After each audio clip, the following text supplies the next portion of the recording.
오늘 본문에는 귀신의 역사, 그것도 군대 귀신의 역사가 등장하고 있습니다. 귀신의 역사는 우리가 영적 세계에서 사탄을 우두머리로 하고, 이 마귀라고도 하고 사탄이라고도 하는 것을 우두머리라고 하고, 그의 졸개급에 속한, 그에 속해서 악한 역사를 함께 돕고 협력하는 이 모든 것들에 대해서 귀신의 역사로 이렇게 나누고 있습니다. 결국 오늘 한 사람이 귀신의 역사에 휩쓸려 가지고 그의 인생이 참 곤욕스럽게 되었습니다. 우리 사람들은 이 영적인 세계에서 살아가면서 하나님 편에 속하여 성령 안에 사느냐, 아니면 마귀 이 사탄 편에 속해서 육신의 소욕, 정욕 중심으로 악한 영에 속하여 사느냐, 둘 중에 하나로 갈리게 되어 있습니다. 에덴 동산에서 아담과 하와가 하나님 편에 서서 하나님 말씀 순종하고 하나님 뜻대로 살아갈 때 평안과 안식과 영원한 행복이 계속되었습니다. 그러나 하나님의 말씀을 불순종하고 이 사탄의 소리에 귀를 기울이고 결국은 하나님의 뜻을 거스르려고 불순종의 길로 갔을 때 맨 먼저 찾아온 것이 두려움과 공포였습니다. 누가 그들에게 가르쳐주지 않았습니다. 그런데 악한 것이 와서 그들 속에 둥지를 틀고 들어가서 두려운 마음을 던져줬죠. 마치 땅에 가시와 엉겅퀴가 나가지고 땅이 좋은 땅이 아니라 몹쓸 땅으로 변질되어진 것과 같습니다. 우리 사람의 마음밭에도 좋은 선한 아름다운 씨가 뿌려지면 선하고 아름다운 열매가 맺혀지는 거죠. 그러나 나쁜 씨가 뿌려지면 나쁜 열매를 맺을 수밖에 없는 것입니다. 그래서 예수님께서도 그 나무의 열매를 보고서 그 나무를 확인할 수 있다고 그랬습니다. 우리 삶의 무대 가운데에도 어떤 열매를 맺고 살아가느냐에 따라서 그 사람의 인성, 그 사람의 영성, 그 사람을 우리가 판단해보고 또 비교해 볼 수 있고 비판해 볼 수 있는 어떤 가닥이 주어지게 되는 거죠. 그래서 사람들 간의 관계를 가지고 대화를 나눌 때에도 상대방이 1시간이라면 그 1시간 동안에 어떤 말을 추구하여 목적을 두고 마음속에서 이 밖으로 드러내 보였느냐에 따라서 그 사람의 인격이 보이고 그 사람의 영성이 보이고 그 사람의 품격의 모습이 보이는 거 아니겠습니까? 그래서 성경에는 입술의 열매라고까지 말씀한 것입니다.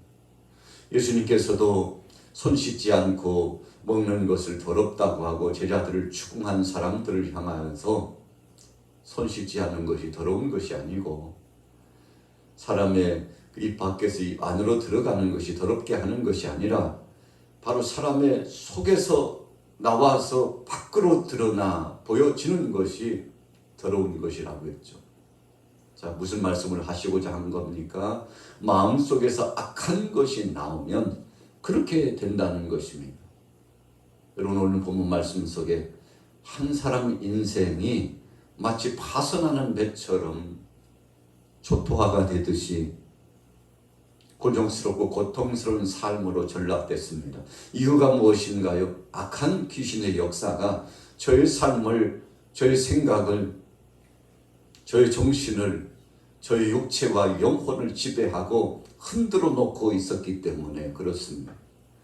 그러나 오늘 예수님께서는 가는 곳곳마다 병자를 고치시고 귀신의 역사를 쫓아내시고 이 사탄의 역사를 제압하여 무릎 꿇게 하고 하나님의 영광을 드러내고 모든 사람들이 예수 그리스도 안에서 이 진리 안에서 자유롭게 하시기 위하여서 동분서주했는데 오늘 본문에도 한 사람이 군대의 이 귀신의 역사에 사로잡혀 가지고 고통당하는 것을 예수님 지켜보고만 있을 수 없었습니다.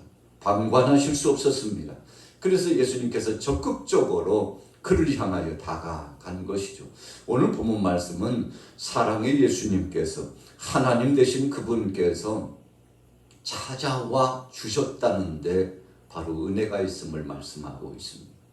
자, 본문으로 돌아가 볼까요? 마가복음 5장 1절 같이 읽습니다. 시작.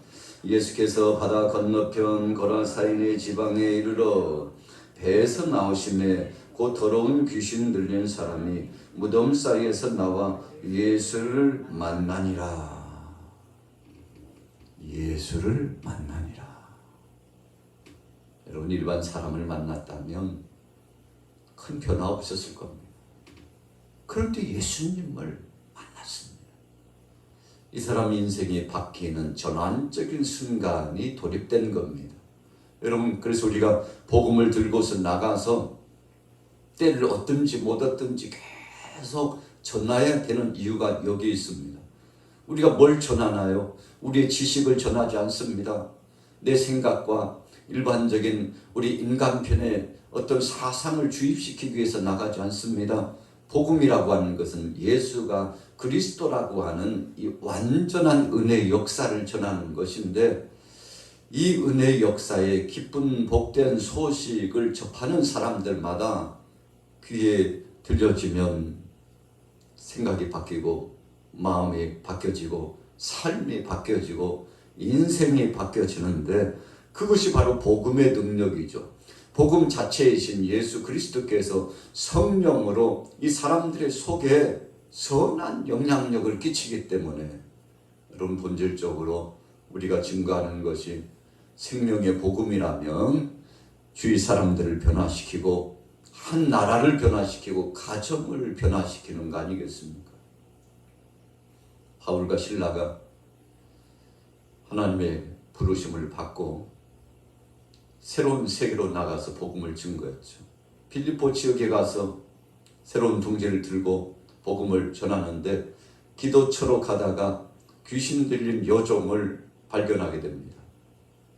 영적으로 보니까 귀신에 잡혀가지고 얼마나 고통스럽게 살아가는지 몰라요. 점을 치면서 그의 삶을 영위해 나가고 있는데 자기뿐만 아니라 그 주인을 이롭게 하고 있었다고 했습니다. 표면적으로 보면 참 그 삶이 사람들 앞에서 유익한 삶을 살고 부를 누리면서 사는 것처럼 보이고 참 대단한 역사를 이루고 사는 것처럼 보였을지 몰라도, 그러나 영적으로 영안이 열려져서 성령 안에서 바라보았던 바울과 실라는 그 영혼이 얼마나 불쌍한지 몰라요. 여러분, 그래서 우리가 영적인 세계가 열린 사람과 열리지 않는 사람의 생각과 말과 삶은 다 다릅니다.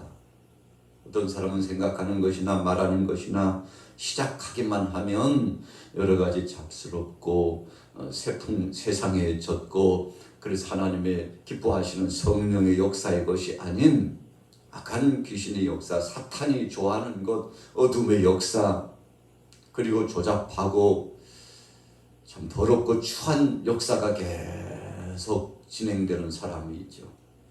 여러분, 한 시간 혹 10분이라도 함께 있기에 거북스럽지 않습니까? 왜 그런가요?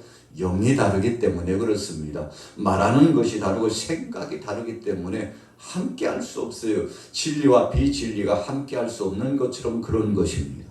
바울과 실라가 보니까 참 고통의 삶을 살고 있는데, 그냥 지나간다면 예수 믿는 사람이 아니죠. 그냥 지나간다면 진리를 붙잡은 사람이 아니죠. 성령님이 바울과 실라 속에 역사하시고 그들을 인도하시고 새롭게 하고 강건케 하시고 하나님의 능력을 선포하게 하는데, 이런 선한 영향력을 갖춘 영성을 가지고 살아가는 그가 이 여종에게 붙잡혀 고통스럽게 하는 이 약한 귀신의 역사를 예수 이름으로 쫓아내고 그를 자유케 했습니다. 얼마나 속이 시원하고 편안한지 몰라요. 여러분, 우리 믿음의 사람은 그래야 정상적입니다.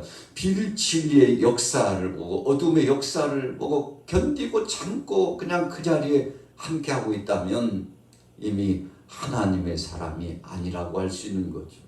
왜 그런가요? 탄식하시며 역사하시는 성령의 역사를 거부하는 사람이 되기 때문에 그렇습니다. 그러나 성령의 역사하심 따라 순종하는 사람은 즉시 실행합니다. 지체할 수 없죠. 한시가 급합니다. 그 영혼을 살리는 것이 세상의 어떤 일보다도 가장 중요하기 때문에 그렇습니다. 그 대가를 톡톡히 치렀죠. 동네 유지급에 속한 사람들의 관원들에 의하여서 붙잡혀가지고 참 감당할 수 없는 매를 맞고요. 이제는 죽었구나 생각해서 착고에 채워져가지고 앉을 수도 없고 누울 수도 없고 서서 양손도 위로 올리고 양발도 벌려지고 고통스럽게 착고에 채워졌는데 착고에만 채워졌습니까? 얼마나 매를 맞았는지 몸이 만신창이가 됐습니다. 야, 이제 이러다 죽는구나 라고 생각하니까 절망감이 몰려올 수 있는 상황인데, 그러나 그들 속에 있었던 성령께서 저들을 위로하셨습니다. 그리고 하나님께서 저들에게 평강의 은혜를 더하여 주셨는데, 그 와중에도 하나님 앞에 찬송하고 감사하면서 기도했는데 뭐라고 기도했겠습니까? 하나님, 오늘 이 지역에 와서 참 주의 영광을 위해서 사역을 진행하다 보는데 이렇게 억울한 매를 맞고 고통스럽게 됐는데, 하나님, 우리가 이런 모습, 이런 꼴을 보려고 여기까지 왔나요? 도대체 하나님 하시는 일이 무엇입니까? 하나님이 정말 역사하시기나 합니까? 라고 불평하고 끊임없이 자기 자신들을 자학하면서 하룻밤을 지낸 것이 아니고 오히려 하나님 앞에 감사한 거죠. 주님을 위하여서, 복음을 위해서 핍박받고 고통당했는데 육체적으로는 참 고단하고 힘들지만 우리 속에는 영혼 하나님을 향하여서 즐거워하고 찬송하면서 마음의 평강의 복이 누려졌으니 너무 감사합니다. 주를 위하여 핍박을 받고 오늘 혹시라도 주를 위하여 여기서 죽는다 할지라도 감사합니다. 여러분, 이런 마음을 가지고 찬송하면서 기도했는데 이게 웬일입니까? 옥토가 움직이고 옥문이 열리죠. 나중에 결과적으로 간수의 가정이 복음을 받아들이고 그 중심 축에 기초를 놓고 빌립보 지역, 유럽 지역의 교회가 세워지고 한 지역뿐만 아니라 온 지역의 변화를 받는 놀라운 변화의 역사를 경험하게 된 것이죠.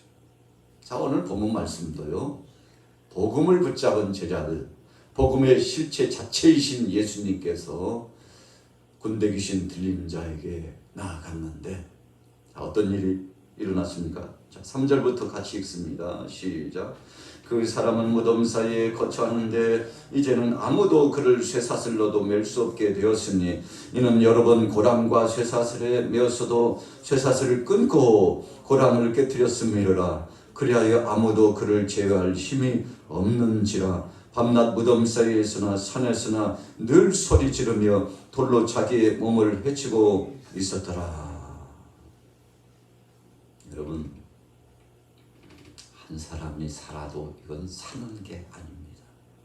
무덤 사이를 전전긍긍하면서 살아가는데 참 얼마나 사람들이 그 사람 보면 괴롭고 힘드니까 쇠고랑을 차가지고라도 고랑으로 엉꺼매고 제압하고자 했던 거 아니겠습니까? 그렇게라도 해야 동네가 편안하다는 것이죠. 여러분, 얼마나 힘이 센지 장사예요. 그런데 오늘 본문에 보니까 이 쇠고랑이 문제가 아니에요. 여러분, 인간적으로, 세상적으로 어떻게 제압할 방법이 없다는 것입니다. 여러분, 우리가 영적인 세계에서 이 약한 귀신의 역사, 이 사탄의 역사를 보면 참 대단합니다. 성경에도 보니까 악한 것들도 불을 내리기도 하고요, 기적의 역사를 나타나기도 하고, 모세가 바로왕 앞에 갔는데 술사들이 와가지고 흉내를 내지 않습니까? 기초적으로 1차, 2차 흉내를 내고 마치 자기들에게 능력이 있는 것처럼 그랬죠. 나중에는 힘도 쓰지 못하고 제압을 당하고 사탄의 상징적인 인물이었던 바로가 항복을 하죠. 여호와 하나님 앞에 항복하는 것입니다. 하나님께서 능력과 권세를 주셔서 파송한 모세 앞에서 항복한 겁니다. 여러분, 오늘 사람들이 감당할 수 없어요. 얼마나 힘이 센지. 여러분, 영적인 세계에서 우리가 인간적인 지식이나 어떤 권세나 물리적인 어떤 힘으로 제압하고 제한할 수 있다고 생각하면 큰 오산입니다. 여러분, 그렇게 안 돼요. 하나님의 능력 아니고서는 제압할 방법이 없는 것입니다. 예수 그리스도 안에서 성령의 역사 아니고서는 이 사탄의 역사, 귀신의 역사를 제압하고 하나님의 영광을 드러내고 한 영혼을 구원하고 자유롭게 하는 거, 여러분, 다른 방법이 없다는 거죠. 그래서 천하 우리 인간의 구원받은 이름 예수 그리스도 외에는 다른 이름을 주신 적이 없다고 선포하고 말씀하고 있는데, 오늘 본문에 세상적인 방법으로는 제압할 수 없었는데 예수님 만난 바로 이 사람이요, 주님 은혜 가운데서 귀신의 역사에 그 붙잡힘과 고통당하면서 자유를 만끽하게 되지 않습니까? 여러분, 그렇습니다. 우리의 힘이 아닙니다. 우리의 능력도 아닙니다. 세상적인 어떤 지식이나 사상의 논제를 가지고 되는 것이 아닙니다. 오직 예수 그리스도 안에서 이 복음의 능력으로만 가능한 것이죠. 자, 말씀 볼까요? 6절부터 읽습니다. 그가 멀리서 예수를 보고 달려와 절하며 큰 소리로 부르짖어 이르되 지극히 높으신 하나님의 아들 예수여, 나와 당신이 무슨 상관이 있나이까? 원하건대 하나님 앞에 맹세하고 나를 괴롭게 하지 마옵소서 하니, 이는 예수께서 이미 그에게 이르시기를 더러운 귀신아 그 사람에게서 나오라 하셨습니다. 여러분, 그랬죠. 예수님은 그냥 계실 수 없었습니다. 하나님은 죄를 미워하십니다. 악한 육신의 소욕의 사탄의 역사, 귀신의 역사를 하나님께서는 용납하지 않습니다. 왜 그런가요? 비진리로, 불순종으로, 더러운 육신의 정욕, 안목의 정욕, 이 세상의 자랑으로 쫓아나가서 끊임없이 우리 사람들을 괴롭히고 넘어뜨리고, 심지어는 가장 소중한 그 영혼과 육체를 망가뜨리고 자기 자식 삼으려고 우는 사자처럼 덤벼들고 나아가고 있기 때문에 그렇습니다. 오늘 예수님께서 용납하실 수 없었습니다. 그래서 더러운 귀신아 그 사람의 속에서 나오라 주님이 명령하셨는데, 이 귀신의 역사, 군대 귀신이요, 꼼짝할 수 없어요. 예수님 앞에 어찌할 수 없어서 예수님의 신분을 노출시켜줘. 당신이 누군지 압니다. 그런데 우리 때가 아직 있지 않습니까? 등등 여러 가지로 변명하면서 주님 앞에 항거해보고자 했지만 할 수 없죠. 주님 앞에서 제압을 당하고 쫓김 당할 수밖에 없었다는 사실을 말씀하고 있습니다. 여러분, 이 군대 귀신의 역사가 결국은 바닷가로 이 돼지떼에 가지고 몰려가서 몰살 당하게 되는 역사 가운데 하나님의 징치하심으로 결과가 나타났는데, 오늘 한 사람이 자유롭게 되었습니다. 자, 말씀해 보세요. 15절. 예수께 이르러 그 귀신 들렸던 자 곧 군대 귀신 집 뺐던 자가 옷을 입고 정신이 온전하여 앉은 것을 보고 두려워하더라. 여러분, 예수님 만나고 온전치 못했던 자가 온전한 자로 회복되었습니다. 오늘 아침에 예배당에 나오신 여러분들에게도 우리가 진리 안에서 믿음으로 살아가면 악한 권세들이요 틈을 보고 들려오려고 합니다. 그러나 우리는 걱정할 거 없습니다. 예수 그리스도 안에서 믿음으로 나가면 악한 권세를 축출해 낼 뿐만 아니라 틈도 타고 들어오지 못하도록 우리가 저들을 향하여서 주님의 권세로 향하여 선포하여 물리쳐서 자유로움을 누리며 살 수 있고, 우리 자신뿐만 아니라 수많은 사람들을 자유롭게 하는 권세와 능력이 오늘 저와 여러분들에게도 있는 것이죠. 그래서 예수님께서 말씀하셨습니다. 너희가 내 말을 따르고 내 뜻에 순종하면 내가 행한 일을 할 것이고 이보다도 더 큰 일을 하리라 말씀했습니다.